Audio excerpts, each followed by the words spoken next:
अस्सलामुअलैकुम। थोड़ा पढ़ लो में खुशामदीद। ENG 503 के मिड टर्म का सिलेबस मुकम्मल हो चुका है। आज हम उसके इम्पॉर्टेंट क्वेश्चन कवर करेंगे कि पेपर पॉइंट ऑफ व्यू से कौन कौन से क्वेश्चन इम्पॉर्टेंट हैं और कौन कौन से हो सकते हैं। ठीक है। Lesson number 1 introduction to English language teaching. Lesson number 1 की तरफ आ जाएं जी। टॉपिक नंबर 1 नहीं, टॉपिक नंबर 2 है। टॉपिक नंबर 2 में जी ये आपने अप्रोचेस, मेथड्स एंड टेक्निक्स का कॉन्सेप्ट आपके दिमाग में होना चाहिए, आपको क्लियर होना चाहिए ये 3। ठीक है। इसके अलावा इम्पॉर्टेंट मेथड्स पे आ जाएं। इम्पॉर्टेंट मेथड्स में जी आपने कोई से 5 आपको इसमें नाम याद होने चाहिए। वो आपसे 5 नंबर के क्वेश्चन में पूछ सकते हैं कि जो टीचिंग मेथड हैं वो कोई 5 नाम बता दें। आप 5 नाम पूछेंगे तो आप 5 नाम लिख दें। ठीक है। या आपको कोई 5 नाम याद होने चाहिए। फिर जी principles for designing a test are. क्या प्रिंसिपल्स होते हैं टू डिज़ाइन अ टेस्ट, वो आपको याद। ये 3 प्रिंसिपल्स हैं। 3 मार्क्स के क्वेश्चन के हवाले से इम्पॉर्टेंट है, आ सकता है, तो कॉन्सेप्ट दिमाग में होना चाहिए। लेसन नंबर 2 की तरफ आ जाएं जी। Topic number 8 functions of language. ये जी आपको लैंग्वेज के फंक्शंस याद होने चाहिए। नाम सिर्फ खाली याद हो जाएं, कॉन्सेप्ट याद हो जाएंगे। कॉन्सेप्ट अगर आपको पता है तो बहुत अच्छी बात है, नाम याद हो जाए काफ़ी है। 5 नंबर के क्वेश्चन में आ सकता है, 3 नंबर के क्वेश्चन में आ सकता है, उनके ऊपर डिपेंड करता है। पर यह कि ये आपको नाम याद होने चाहिए। The referential function, the emotive function, the conative function, the poetic function. वो या तो ये करते हैं, वो नाम पूछ लेते हैं आपसे, ठीक है, या तो वो आपसे नाम पूछ लेते हैं, चाहे वो 3 मार्क्स के क्वेश्चन में हो, चाहे वो 5 मार्क्स के क्वेश्चन में हो, या वो कोई एक आपको टॉपिक दे देते हैं। समझें ये पोएटिक फंक्शन, कि वो आपको poetic function, what is poetic function explain, तो फिर वो या आपको 3 मार्क्स के क्वेश्चन में भी दे सकते हैं, वो आपको 5 मार्क्स के क्वेश्चन में भी दे सकते हैं। इसलिए नाम के साथ साथ कॉन्सेप्ट भी आपके दिमाग में होना चाहिए कि कम से कम अगर वो आपसे एक्सप्लेनेशन मांगे तो आप एक्सप्लेन तो कर सकें ना। और वैसे भी 5 मार्क्स के क्वेश्चन में आप कितना के एक्सप्लेन कर देंगे। एक मेन कॉन्सेप्ट दिमाग में होगा, स्ट्रेच कर देना 5 मार्क के हवाले से। ठीक है। तो आपको नाम, ये फंक्शंस याद होने चाहिए। Topic number 9 feature of human language. Human language के क्या क्या फ़ीचर हैं most important. Reflexivity, displacement, arbitrariness, concept plus names both. ठीक है। आगे जी आ जाएं। ये वॉर्फियन हाइपोथेसिस जो था, जो उसने दिया था, इसका कॉन्सेप्ट आपको दिमाग में होना चाहिए। ठीक है। लेसन नंबर 3 पे आ जाते हैं। History of English language. इस चैप्टर में I think major factors behind the spread of English, या आपको फैक्टर्स पता होने चाहिए। फिर जी और आई थिंक कुछ भी नहीं है इस चैप्टर में। लेसन नंबर 4 की तरफ आ जाए जी। Characteristics of an international language. आपको करेक्टरिस्टिक्स पता होने चाहिए, 3 मार्क्स के क्वेश्चन के हवाले से भी, 5 मार्क्स के क्वेश्चन के लिहाज से भी। कचरू 3 सेंट्रिक मॉडल, इसके आपको तीनों के नाम पता होने चाहिए। तीनों के नाम और जो भी बीच में जो आते हैं कि इनर सर्कल में नॉर्म प्रोवाइडिंग होता है, आउटर सर्कल नॉर्म डेवलपिंग होता है, एक्सपेंडिंग सर्कल नॉर्म डिपेंडेंट होता है। ठीक है। Next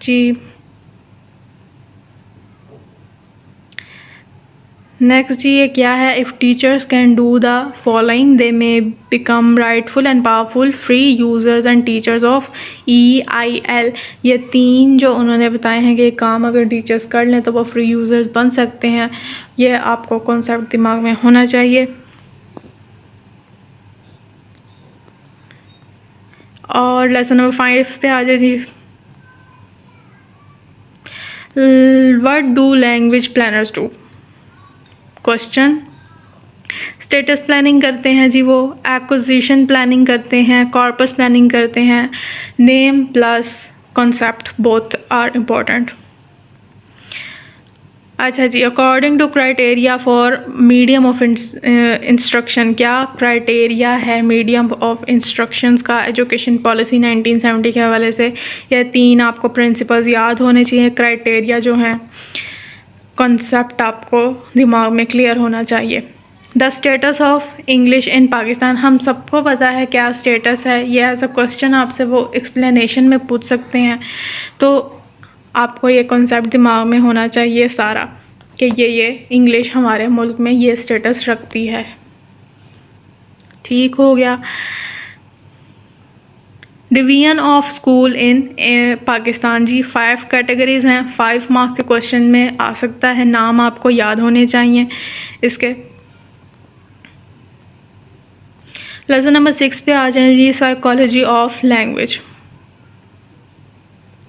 model of language development Levelt 1989, Levelt ने जो ये मॉडल दिया है इसके हवाले से क्या सक्सेसिव स्टेजेस होती हैं, वो आपको ये स्टेजेस नाम भी याद होने चाहिए, कॉन्सेप्ट भी दिमाग में होना चाहिए। ठीक है, ये सारे आपको स्टेजेस दिमाग में होनी चाहिए। नेक्स्ट जी आ जाए फैक्टर रिलेटेड टू डीसी। क्या फैक्टर्स हैं जी? लोकल डिस्कोर्स स्ट्रक्चर होता है, ग्लोबल डिस्कोर्स स्ट्रक्चर होता है, नाम और कॉन्सेप्ट दोनों। फिर जी लेक्सिकल क्यूज़ में क्या क्या लेक्सिकल क्यूज़ आते हैं, ये आपको कॉन्सेप्ट क्लियर होना चाहिए। सोर्स ऑफ कोहेरेंस, की टू कम्प्रिहेंशन, क्या होती हैं कीज़, ये आपको कॉन्सेप्ट पता होना चाहिए।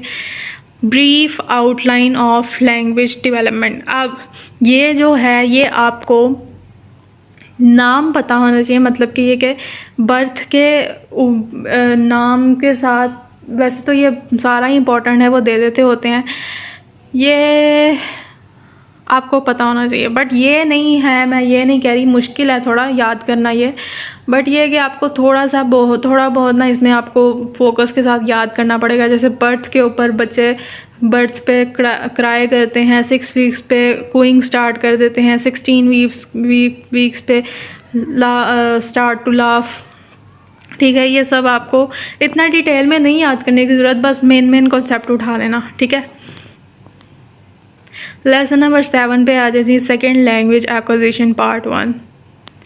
इसमें जी आपको L1 वर्सेस L2 लर्निंग, क्या इसमें डिफरेंस है पता होना चाहिए, क्या सिमिलैरिटीज़ हैं पता होना चाहिए। 3 डिफरेंसेस हैं आपके सामने, initial state, intermediate state, final state. Kinds of transfer क्या होते हैं, पॉजिटिव ट्रांसफ़र होता है, नेगेटिव ट्रांसफ़र होता है, दोनों के कॉन्सेप्ट पता होने चाहिए। The procedure of EA includes the following steps, क्या स्टेप्स हैं एरर एनालिसिस के, वो आपको ये 5 स्टेप्स पता होने चाहिए।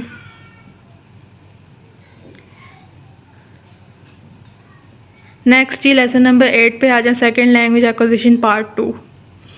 Lesson topic number 41, input, interaction and output.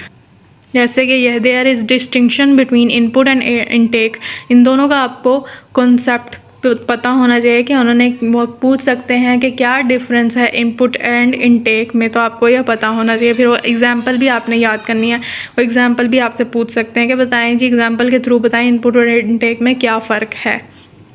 ठीक है, टॉपिक नंबर 42 पे आ जाए, beyond the domain of language. There are many reasons for an apparent lack of success, many of which are not related to language or psycholinguistic factors. Language की बजाय दूसरे जो factors हैं जिसकी हवाले से लैंग्वेज सीखने में मुश्किलात पैदा होती हैं, आपको फैक्टर्स पता होने चाहिए, सारे नाम भी और कॉन्सेप्ट भी।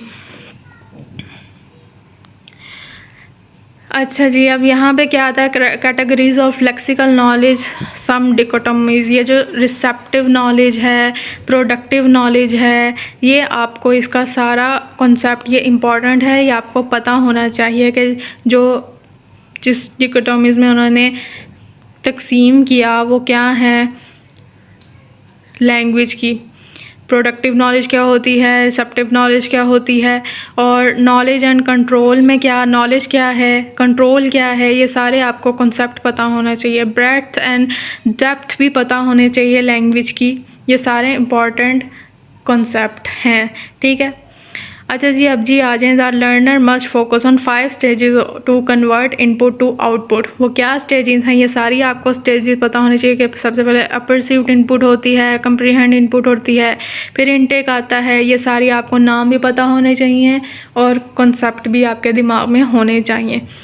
और मेरी बात सुन लें, मैं आपको रट्टे लगाने का नहीं कह रही। कॉन्सेप्ट से मेरी यह मुराद है कि बस आप एक बार रीड आउट कर लें, उसका एक कॉमन आइडिया, एक मेन आइडिया अपने दिमाग में बिठा लें, बस काफ़ी है। Lesson number 9, methods and approaches of language teaching part 1। ये जी approaches, method, technique and design and procedure पे आ जाएं। ये आई थिंक फर्स्ट चैप्टर में भी जो सबसे पहला मैंने आपको करवाया था वो यही है। ये दोबारा से जी आपको ये कॉन्सेप्ट इंपॉर्टेंट है, तो आपको इसका मतलब पता होना चाहिए, कॉन्सेप्ट आपके दिमाग में होना चाहिए कि अप्रोच क्या होती है, मेथड क्या होता है, टेक्निक क्या होती है, डिज़ाइन क्या होता है, एंड प्रोसीजर क्या होता है, ठीक है। ये जी GTM पे जो क्रिटिसिज्म किया गया ना, ये जी आपको कॉन्सेप्ट आपके दिमाग में होना चाहिए। और इसके अलावा लेसन नंबर 10 पे आ जाएं जी, methods and approaches of language teaching part 2। Major functions of language, क्या मेजर फंक्शंस हैं ये सारे, इसमें से कोई 5 आप याद कर लें, काफ़ी होंगे। एक्टिविटीज़ क्या हैं जी, कम्युनिकेटिव अप्रोच में, ये कम्युनिकेटिव अप्रोच है ना, उसमें एक्टिविटीज़ क्या होती हैं, इसमें से कोई 5 आप याद कर लें। रोल ऑफ टीचर इसमें आपको याद होना चाहिए, क्योंकि ये कम्युनिकेटिव अप्रोच जो है ज़्यादातर आता होता है, जो है पेपर पॉइंट ऑफ व्यू के हवाले से ज़रा इम्पॉर्टेंट है ये। द कॉन्सेप्ट ऑफ टास्क, क्या है जी कॉन्सेप्ट ऑफ टास्क, बयान करें जी। 3 नंबर को क्वेश्चन में आ जाए, 3 नंबर के क्वेश्चन में लिख देना। 5 मार्क्स के क्वेश्चन में आ जाए, 5 मार्क्स के क्वेश्चन में लिख देना।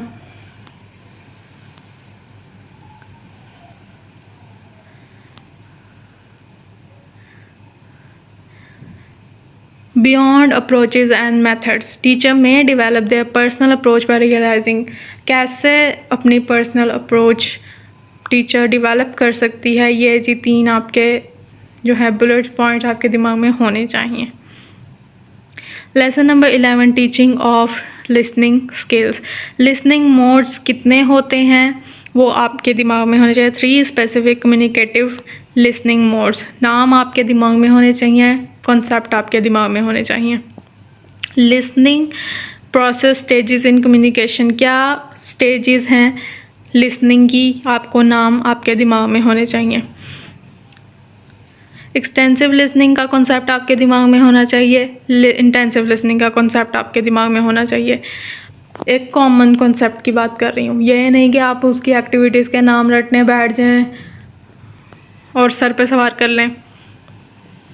ज़्यादा से ज़्यादा वही आपसे पूछ लेंगे इंटेंसिव और एक्सटेंसिव का डिफरेंस बता दें एक एग्जांपल के थ्रू, बस, ठीक है। Topic number 58, teaching of listening skills. 4 different perspectives हैं जी, ये मॉडल 1, मॉडल 2, मॉडल 3, मॉडल 4। ये आपके दिमाग में कॉन्सेप्ट होने चाहिए कि सेकंड लैंग्वेज लर्निंग के हवाले से क्या मॉडल अपनाए जाते हैं सेकंड लैंग्वेज टीचिंग में, लिसनिंग के हवाले से, इन पर्सपेक्टिव्स के हवाले से, ठीक है। तो जी ये आपको दिमाग में होने चाहिए।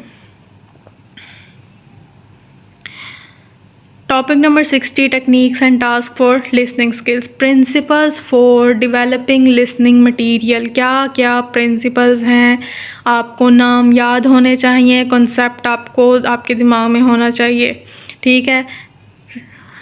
रेलिवेंस है, ट्रांसफरेबिलिटी है, applicability, task orientation, language use task, language use task नहीं है बीच में, टास्क ओरिएंटेशन है, ठीक है। लेसन नंबर 12 की तरफ आ जाए, टीचिंग ऑफ स्पीकिंग स्किल्स।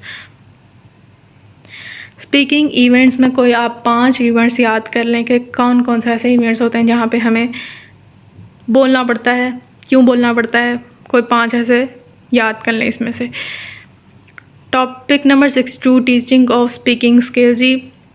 ये जो क्या है ये Canale and Swain adaptation of Hymes theory of communicative competence comprises 4 dimensions. ये 4 डायमेंशंस पे उन्होंने उनकी जो है थ्योरी कंप्राइज करती है वो क्या है, नाम भी आपको पता होने चाहिए, कॉन्सेप्ट भी पता होना चाहिए।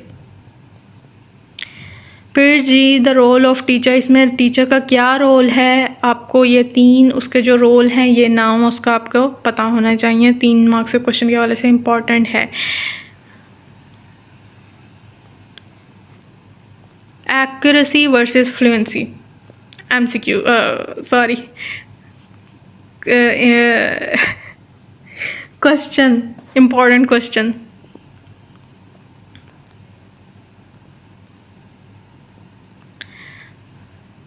अच्छा, अब ये क्या है जी, ये जो प्लानिंग एंड सेटिंग अप और डिस्कशन एक्टिविटी में जो आपकी एक्टिविटीज़ होती हैं ना, ये आपने नाम याद रखने हैं। बस ग्रुप होता है, इंस्टेंट कमेंट होते हैं, फॉर्मल डिबेट्स होती हैं, अनप्लान्ड डिस्कशन होती है, reaching a consensus or popular form of discussion. ये जी आपको एक्टिविटीज़ याद होनी चाहिए।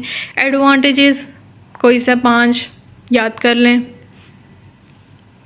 Lesson number 13 teaching of reading skills. Reading skills में क्या क्या आपको चीज़ों की ज़रूरत होती है किसी भी चीज़ को रीड करने के लिए, ये जी आपको ये 3 मार्क्स के क्वेश्चन में पूछ सकते हैं। रीडिंग इन्वॉल्व्स, ये भी आपका कॉन्सेप्ट आपके दिमाग में होना चाहिए। इसके अलावा ये क्या है, एक्सटेंसिव एंड इंटेंसिव रीडिंग। इसमें ये आपको इंटेंसिव रीडिंग की क्या कहते हैं एग्जाम्पल्स दी गई हैं, चाहे तो उस टॉपिक के अंदर में से कर लें, चाहे ये इंटेंसिव की अलग से दी गई हैं, ये वाली अलग से नाम कर लें, आपके ऊपर डिपेंड है।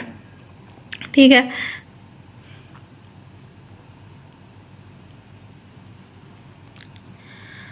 Reasons for introducing intensive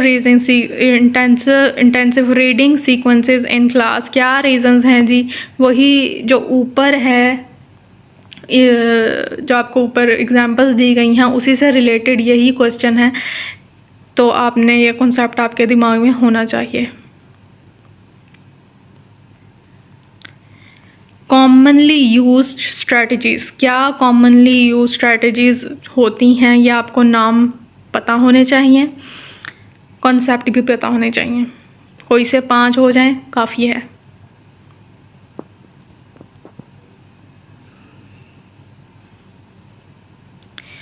prediction can be based upon, किस किस चीज़ पे आपकी प्रेडिक्शन बेस कर सकती है, ये आपको पता होना चाहिए, कॉन्सेप्ट आपके दिमाग में होना चाहिए। एक्टिविटीज़ क्या होती हैं, ये कोई सी 3 एक्टिविटीज़ हैं, ये 3 आपके दिमाग में होनी चाहिए, 3 मार्क्स के क्वेश्चन में आ सकती हैं। ठीक है, lesson number 14 teaching of writing skills. Writing process, writing process में आपका क्या प्रोसेस होता है, क्या स्टेजेस होती हैं। सबसे पहले प्री राइटिंग होती है, रफ ड्राफ्ट होता है, पेयर एडिटिंग होती है, रिवाइजिंग होता है, एडिटिंग होती है, फाइनल ड्राफ्ट होता है। नाम भी पता होने चाहिए, कॉन्सेप्ट भी पता होने चाहिए। कॉन्सेप्ट में आपको इसलिए कह रही हूँ कि भाई कॉन्सेप्ट से आपको उनके नाम याद रहते हैं। ठीक है, प्लस अगर वो कोई एक टॉपिक दे के आपको वो पूछेंगे एक्सप्लेनेशन, तो कम से कम आप एक्सप्लेन तो कर पाएंगे ना।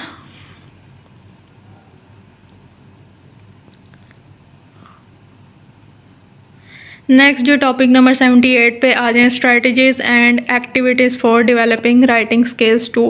क्या क्या स्टेजेस होती हैं डेवलप करने के लिए राइटिंग स्किल्स, तो ये जी आपको स्टेजेस पता होनी चाहिए सारी कि ये स्ट्रेटजीज़ मौजूद हैं टू डेवलप राइटिंग स्किल्स। ठीक है, कोई 5 आप याद कर लें, कोई नाम, 5 नाम। ठीक है,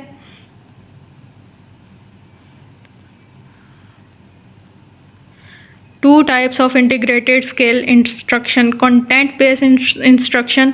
ये जी आपको कंटेंट बेस्ड इंस्ट्रक्शन का क्या कहते हैं कॉन्सेप्ट पता होना चाहिए। इसकी आगे से 2 एग्जाम्पल्स के नाम पता होने चाहिए, उन 2 एग्जाम्पल्स के आगे से कॉन्सेप्ट भी पता होने चाहिए। ठीक है,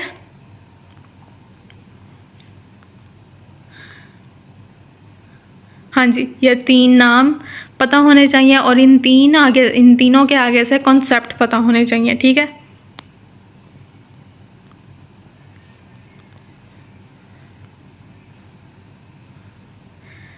लेसन नंबर 15 पे आ जाती है assessment of language skills part 1।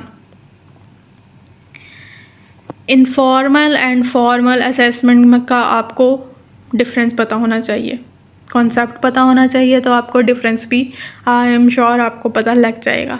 Formative and assessment summative का आपको डिफरेंस पता होना चाहिए, कॉन्सेप्ट पता होना चाहिए। Topic number 79 testing assessment and teaching. Testing assessment और टीचिंग में क्या फ़र्क है ये उन्होंने आगे आपको बताया हुआ है, ये मैंने भी आपको क्लासेस में बताया हुआ है, तो इसका आपको फ़र्क पता होना चाहिए। वो आपसे एक्सप्लेनेशन पूछ सकते हैं 5 मार्क्स के क्वेश्चन में। Topic number 8 kind of testing. कौन कौन सी काइंड्स हैं जी, ये सारे आपको नाम पता होने चाहिए। टेस्ट के प्लेसमेंट टेस्ट होता है, डायग्नोस्टिक टेस्ट होता है, ये आपको कोई 5 नाम पता होने चाहिए। Principles of language accessibility, important one, नाम भी पता होने चाहिए, कॉन्सेप्ट भी पता होना चाहिए।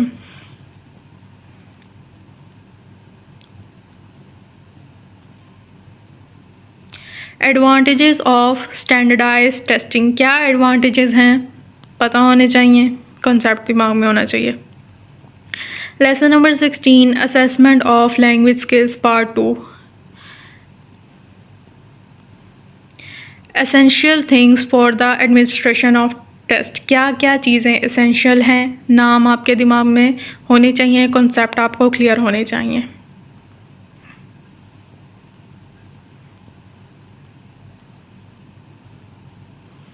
Common modes of alternative assessment, कौन कौन से ऐसे कॉमन मोड्स हैं जो कि असेसमेंट के अल्टरनेटिव हो सकते हैं। ये पोर्टफोलियो है, जर्नल हैं, कॉन्फ्रेंस इंटरव्यूज़ हैं, ये आपको नाम पता होने चाहिए। Types of self and peer assessment, नाम पता होने चाहिए, मतलब ये सारे बुलेट्स पॉइंट आपको कॉन्सेप्ट दिमाग में होना चाहिए। वो आपसे एग्जाम्पल पूछ सकते हैं कि भाई जी बताएं। Lesson number 17 teaching the sounds of English language. आपको सबसे पहले जी ये फोनेटिक्स और फोनोलॉजी का फ़र्क पता होना चाहिए, और मैंने मेरे ख्याल से क्लासेस में बहुत वाज़िया तरीके से इसका फ़र्क बताया हुआ है। आपको इन ब्रांचेस के फोनेटिक्स के 3 ब्रांचेस के नाम पता होने चाहिए। ये देखें, इन दोनों का उन्होंने फ़र्क यहाँ पे दिया हुआ है, तो ये इम्पॉर्टेंट है, ये आपको पता होना चाहिए। जो ये कांस्टेंट को लेबल किया जाता है VPM से, ये क्या स्टैंड करता है। VPM stands for voicing, place and manner, नाम पता होने चाहिए, कॉन्सेप्ट पता होने चाहिए।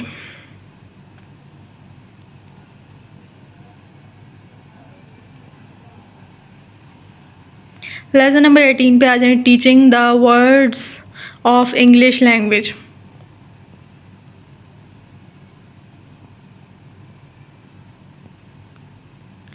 काइंड्स ऑफ मॉर्फीम्स, कौन कौन सी काइंड्स मौजूद हैं। फ्री मॉर्फीम है, बाउंड मॉर्फीम है, लेक्सिकल है, फंक्शनल है, डेरिवेशनल है। ये आपको कोई 5 मॉर्फीम्स के नाम याद होने चाहिए जो काइंड्स हैं।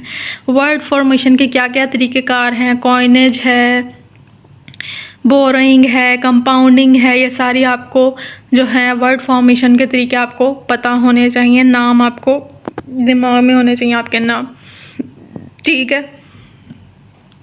बस जी मेरे ख्याल से, हाँ जी बस जी, इसी के साथ होता है हमारा 503 का मिड टर्म का सिलेबस कवर। इम्पॉर्टेंट क्वेश्चन भी मैंने आपको बता दिए हैं, और लेक्चर्स के साथ साथ मैंने आपको MCQs भी साथ साथ बताती गई हूँ।